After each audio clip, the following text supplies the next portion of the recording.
তো কামধেনু রেস্টুরেন্টের যে স্পেশাল ডোসা মেকিং সেটি তৈরি করে দেওয়া হয়েছে আমাকে। আমি একটু ট্রাই করছি ওনাদের যে ডোসা। প্রথমে নারকেলের চাটনি দিয়ে ট্রাই করা যাক।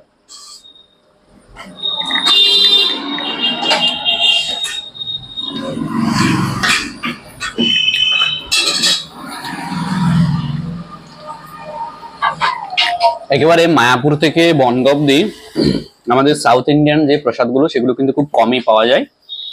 তার মধ্যে একটি শুধু কাউন্টার রয়েছে লোকাল নামট্টা সেন্টারের সামনে, আর এদিকে রয়েছে কামধেনু বনগাঁতে। আপনারা এখানে দই বড়া, পাপড়ি চাট, বিরিয়ানি এবং সেই সাথে ডোসা, ইডলি, এই সমস্ত সাউথ ইন্ডিয়ান আইটেমগুলো এখানে ট্রাই করতে পারবেন।